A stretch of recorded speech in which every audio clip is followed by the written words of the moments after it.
Hello, everyone, and welcome. My name is Tina Finelli, and I will be facilitating the CPFF webinar today.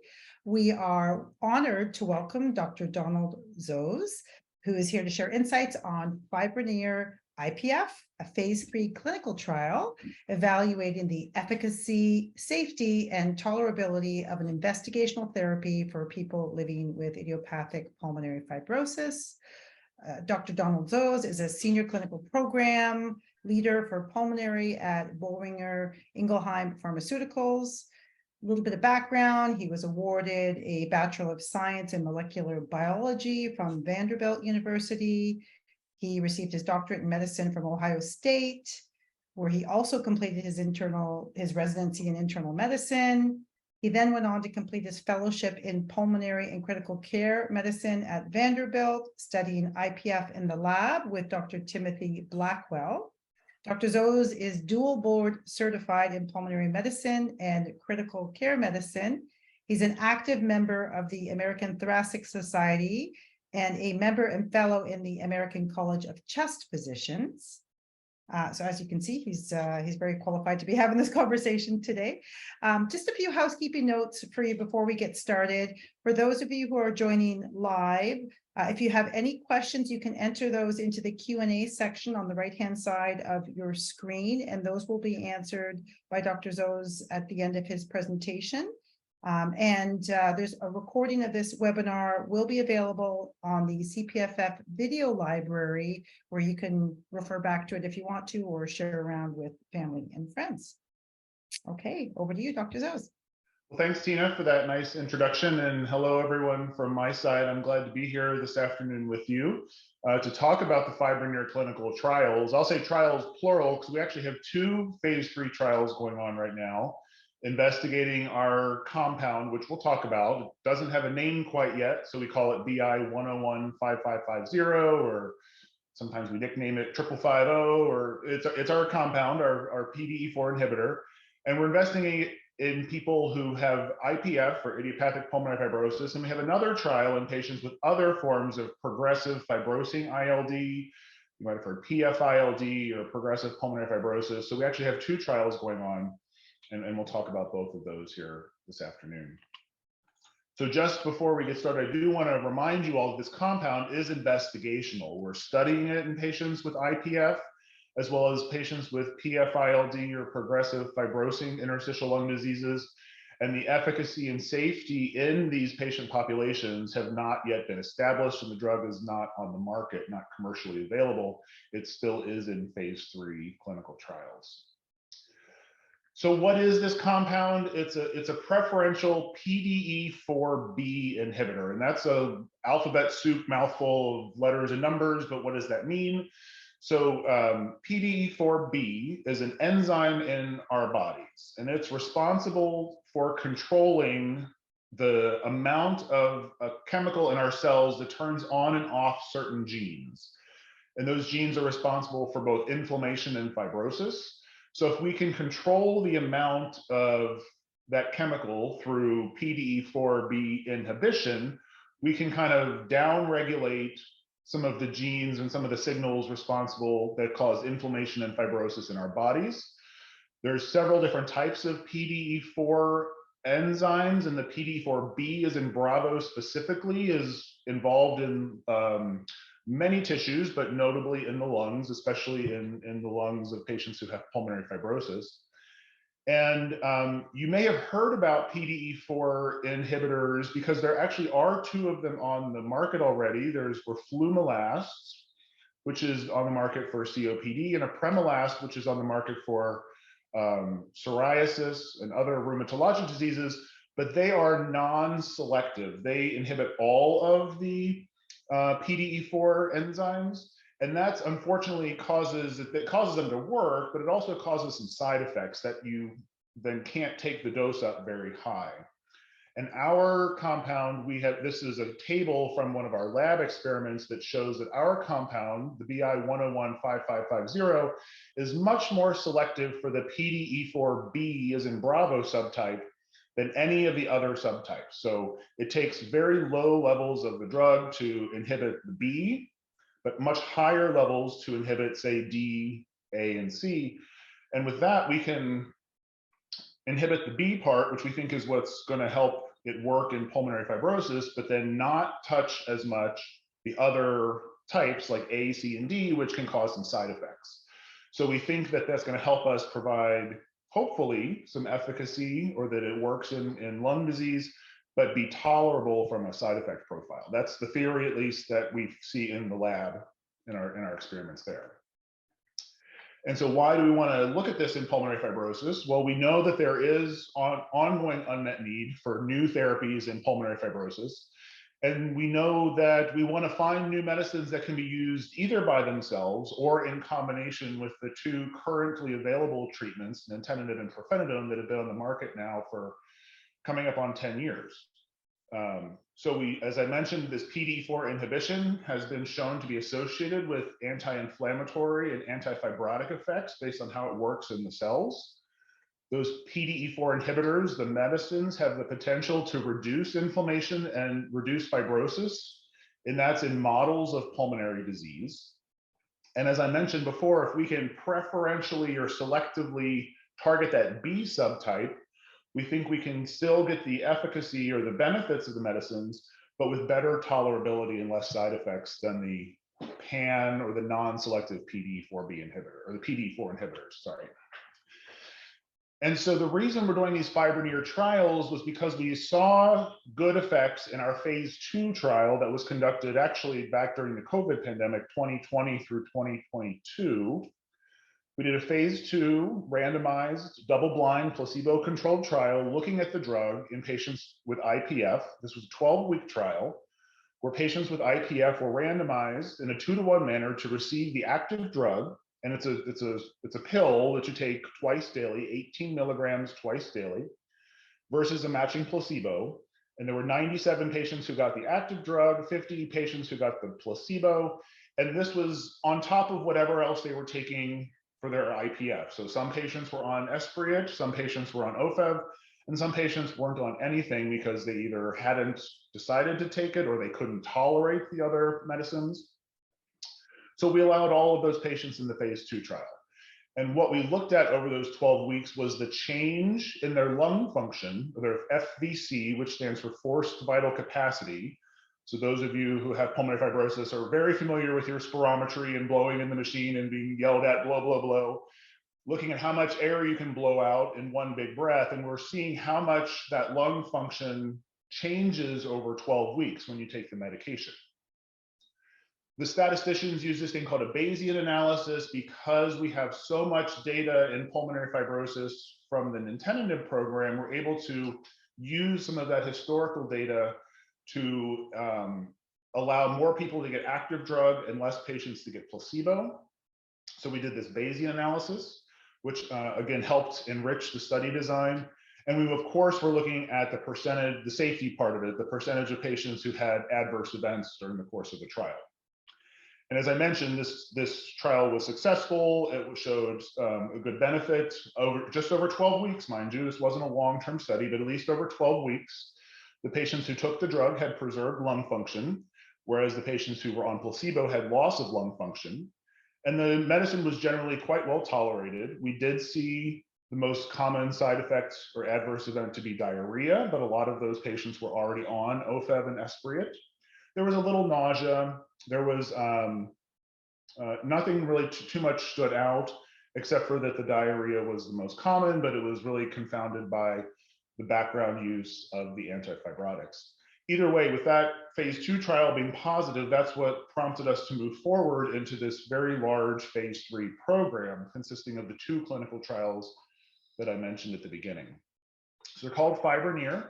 FiberNear phase 3 program will really further look at, in a very confirmatory way, the efficacy, the safety, and the tolerability of this drug in patients with pulmonary fibrosis. Again, the 2 trials, FiberNear IPF, obviously looking at the drug in patients with IPF, and then its sister trial, FiberNear ILD, looking at this drug in patients with progressive fibrosing ILDs other than IPF. So it can be scleroderma ILD, hypersensitivity pneumonitis, idiopathic NSIP, fibrotic sarcoidosis. There's hundreds potentially of other diseases that aren't IPF that can still cause progressive scarring in the lungs.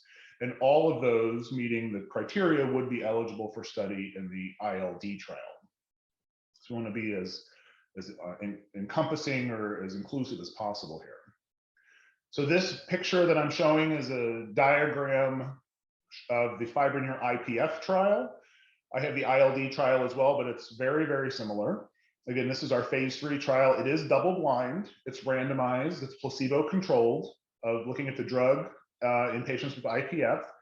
And here we are screening patients. We're actually going to look at close to 1,000 patients. 963 was our target number. We've actually already exceeded that just recently, but we've screened quite well in the IPF program. And those patients are still being randomized, and there's 3 arms in this study. So we're looking at the 18 milligram dose, again, 1 tablet twice daily of 18 milligrams.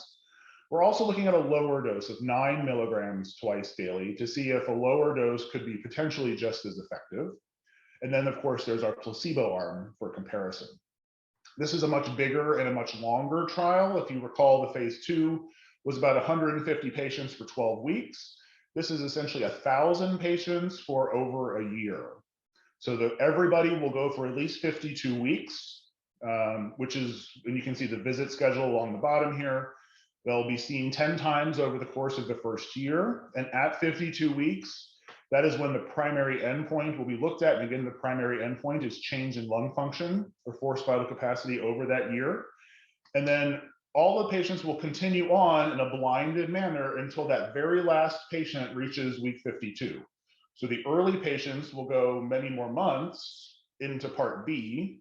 The later patients might go only a few more weeks into part B. But then when that last patient reaches week 52, then we will clean the data, lock the database, and then have the patients roll out of the study and offer them participation actually in an open label extension trial. But the trial will end when that last patient reaches week 52. There's a 7-day follow-up period for patients who discontinue or decide to not go into the open label extension trial. Unless you were very quick in seeing, I actually switched slides. It looks identical to the previous slide. This is the ILD trial. Again, the design is identical, 3 arms, 18 milligrams, 9 milligrams, and placebo. 1-to-1-to-1 randomization, so there's equal chance of being in either of 3 arms. This trial is a little bigger. It's over 1,000 patients, about 1,050 patients in the whole trial, 350 per arm. Same visit structure, same visit procedures, seen 10 times over the course of the first year, and it will continue until that last patient reaches week 52. Then all the patients will either end the study or be offered the chance to roll over into the open label extension trial. I think, as I mentioned earlier, we recently just completed screening our IPF patients. We got 1,000, actually surprisingly much faster than anticipated. I think it certainly highlights there's still an ongoing need for research. There's a desire for new treatments and research. So we were able to enroll the IPF trial ahead of schedule. We thought we'd be going through the fall here, but our ILD trial is still very actively enrolling and looking for new patients. We still think we will be enrolling this trial until the fall of 2023. The IPF patients that have been screened are still in the process of being randomized, so the trial is not fully complete yet because we still have some randomizations going on, but the ILD trial is still actively looking for new participants. What are the inclusion criteria in these trials? So the IPF trial on the left, obviously we want a diagnosis of IPF. So these are typically patients over the age of 40 who have IPF based on their doctor's diagnosis. They use there's an international guideline that's been out actually since 2015 and updated several times since. The most recent update was 2022, so we're using that guideline. And then we're looking at the CAT scans or the HRCT scans that are obtained as you get one for your workup of pulmonary fibrosis, and making sure that you have a UIP, which stands for usual interstitial pneumonia. It's a pattern on the CAT scan that's consistent with IPF. So we're looking for UIP or probable UIP pattern on the CAT scan. If that's not the case, we would be able to enroll in this trial if you have IPF on a biopsy. but most people aren't getting, or less and less people are getting biopsies these days because the CAT scan technology is getting better for many people. So the IPF diagnosis, lung function, we want the forced vital capacity or the lung function to be over 45% predicted. And some of you may know your lung function, but if not, your doctor has it on every spirometry test that they get. There's another lung function test called the DLCO, which stands for the diffusion capacity of carbon monoxide. It's basically how well your lungs take in the oxygen or the gases you breathe and put it into your bloodstream.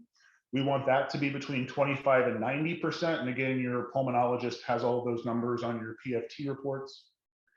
And then again, similar to phase 2, we're allowing patients to be on whatever they are on for their IPF. So if you're on OFEV, if you're on Esbriet, if you're on nothing, as long as, if you're on OFEV and Esbriet, as long as your doses are stable and you're not titrating up and down or having side effects and coming on and off, stable doses of OFEV and Esbriet are allowed in the trial, as well as patients who are not taking it for whatever reason, allowed in the trial.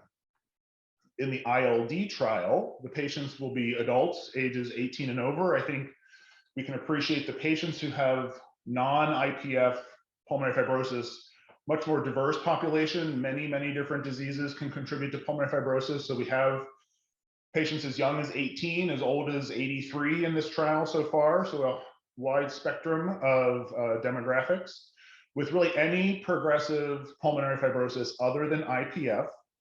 We do want to review those CAT scans as well to make sure there are certain features that the radiologists talk about. You might hear reticulation or honeycombing, traction bronchiectasis. Those are just features on your CAT scan that your lung doctor and the radiologists look at to determine that there's pulmonary fibrosis.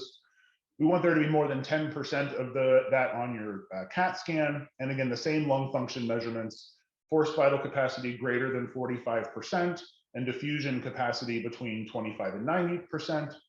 And here we are allowing patients to be on OFEV in the background. And we say OFEV or nintedanib in this trial and not pirfenidone because OFEV or nintedanib is approved for progressive or for PF-ILD or chronic fibrosing ILD, whereas pirfenidone in this condition is not approved. It's only approved for IPF. So we're allowing it in the IPF trial, but not here in the ILD trial. I mentioned the progressive pulmonary fibrosis or the PF-ILD. So what does that mean? What do we think of, or what does your doctor think of that says my lung disease or my lung function is progressing? And so we have criteria. There's many, many ways to say that lung function is stable versus progressing, but we had to define something for the protocol to be standard across the globe. And so we have these 4 criteria here. So if over the past 2 years or 24 months, one of these 4 things has happened, then that we would consider that progression, and then you would be allowed in the trial. So if your FVC or your lung function declines by 10% or more over 2 years, that will qualify to get you in the trial. If you have a slighter decline, a lesser decline of say between 5 and 10%, but your CAT scan looks worse in 2 years, then that can qualify you for the trial. Or if you have a lesser decline in lung function, say 5 to 10%, and your symptoms have worsened over 2 years, say your shortness of breath, cough, fatigue is worsening over 2 years, that could get you in. Or if you take the lung function out of it altogether and say, well, my symptoms are worse, my CAT scan's worse, I don't really care what my lung function is doing, I just feel, you know, things are not getting better. Symptoms and imaging together could also be considered progression for purposes of this trial. This is not exhaustive. This is not the only way we would define progression, but this is what we have chosen for this trial, like I said, to standardize it across the globe.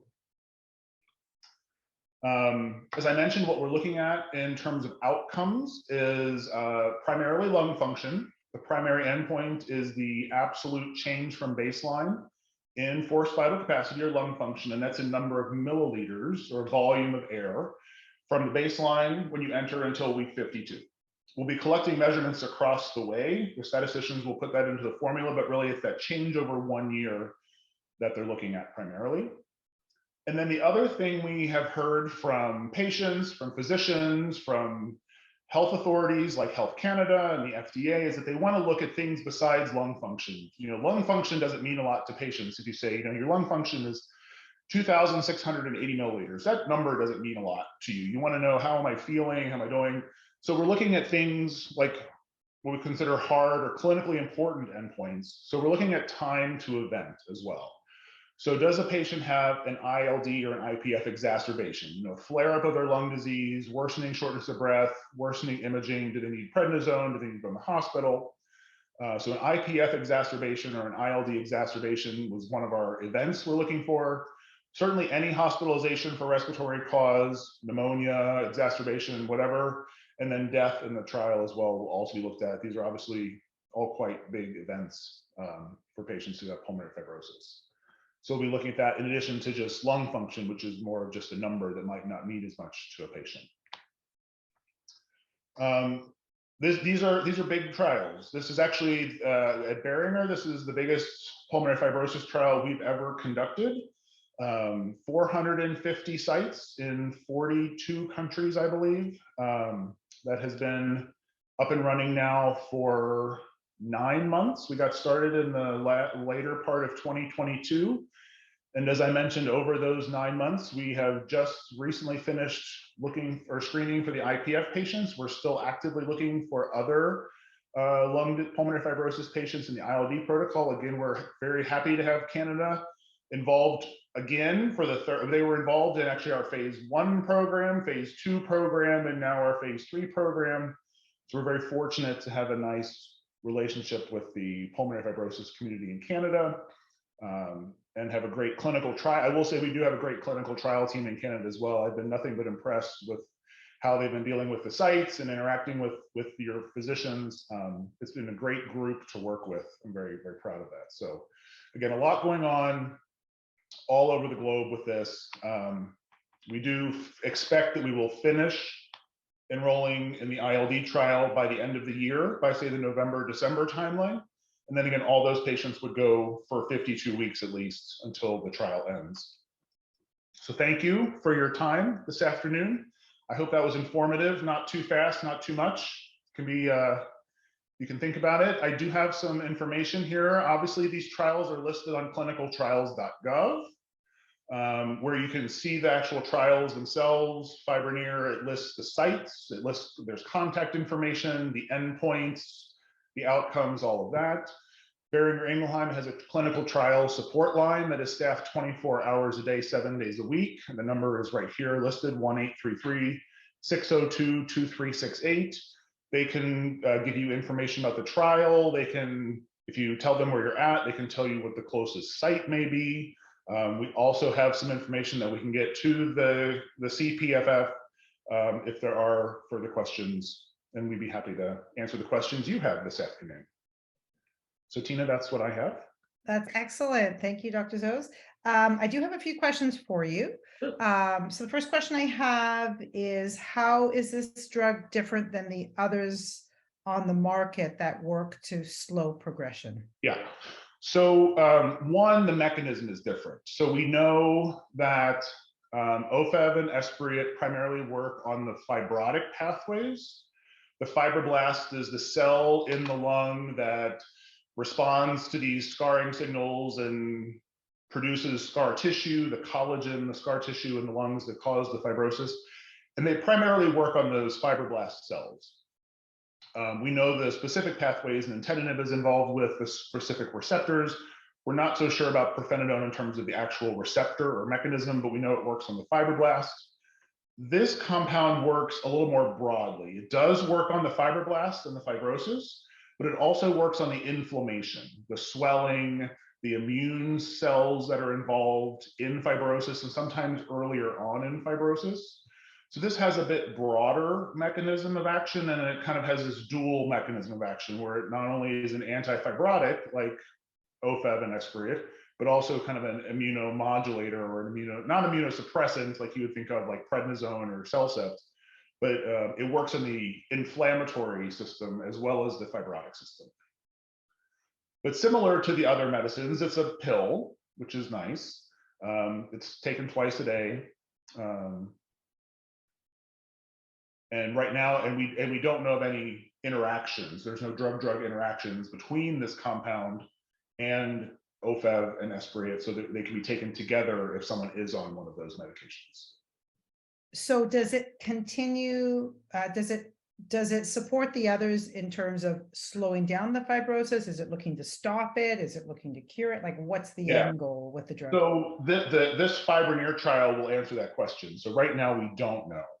The phase 2 data, we were very surprised to see it basically stabilize lung function or stop the decline. Again, I have to be very transparent here. It was a 150 patient trial for 12 weeks. So a short trial with a smaller sample size. I can't expand that or generalize that to 2,000 patients for over a year, but it was very promising and encouraging what we saw in the phase 2 trial last year. Okay, great. But Thank you. To really answer that question, it's going to rely on the patients who are now enrolling in FiberNear to answer that for us. Okay. And when do you expect the FiberNear phase 3 to be coming to a conclusion? Yeah, so we will have the data in 2025. So as I mentioned, we'll finish randomizing this year.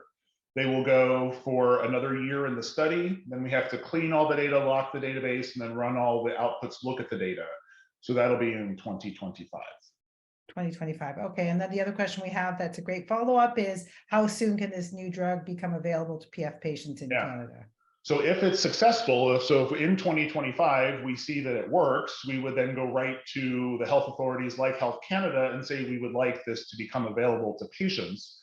And then that is then a review process between us as the sponsor and the authority like Health Canada.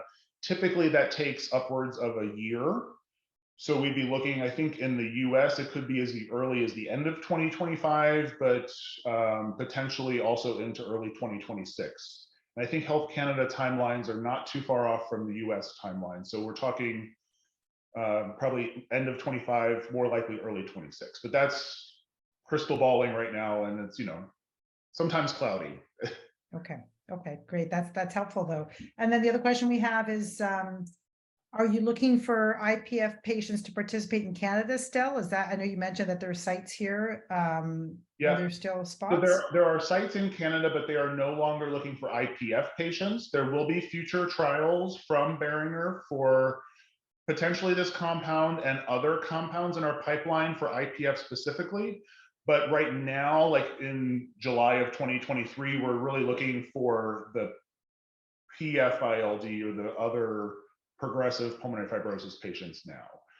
Okay. Future studies for IPF patients would open up potentially end of this year or into 2024. Okay. And so that PF-ILD category covers not just idiopathic, but any kind of like connective tissue disease, exposure related, so black lung, asbestos, the whole, any other thing that causes pulmonary fibrosis besides IPF. Okay. Okay. Perfect. That's great. And then what are some of the other questions we have here?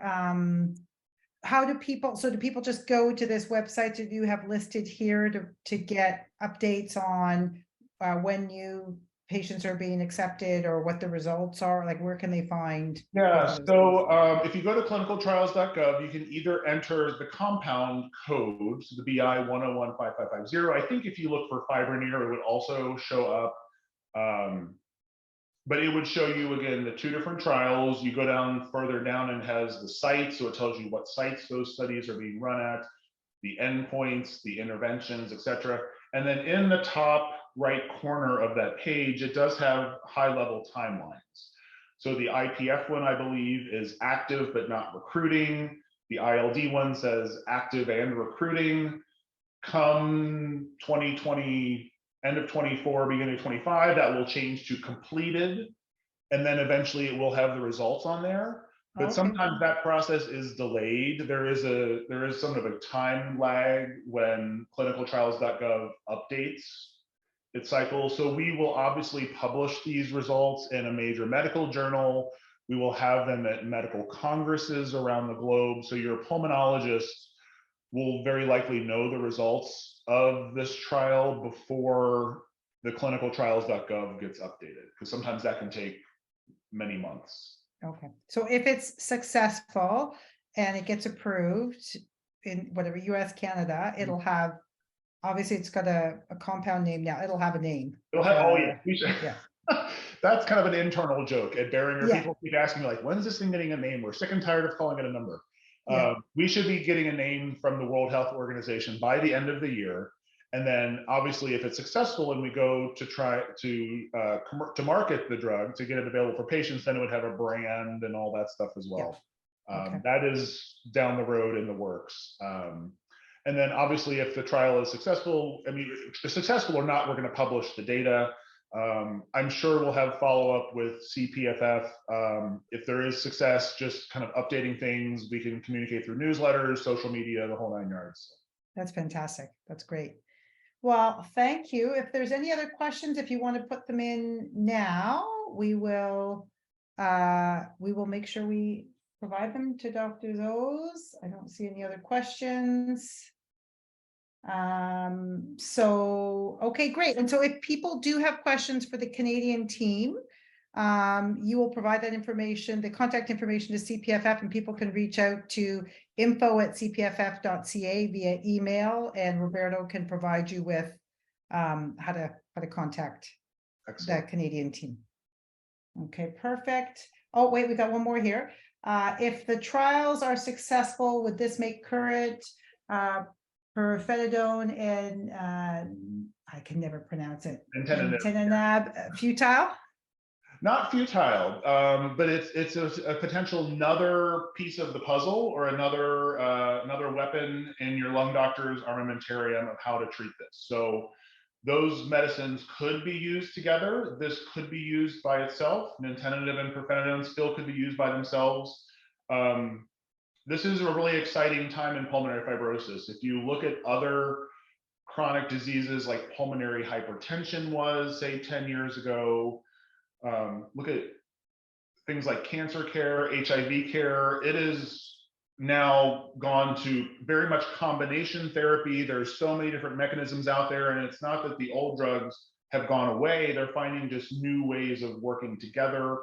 What's best for an individual patient, what they can tolerate, what provides the best balance between treating the lung disease and managing side effects. So those medicines won't go away. There will be, thankfully soon generics of these, but they won't go away. They're not going to become useless for sure. Okay. Well, that's great. I mean, that certainly fits with all the other medical doctors who have talked to us about how everybody has their own different paths. So it sounds like personalized treatment.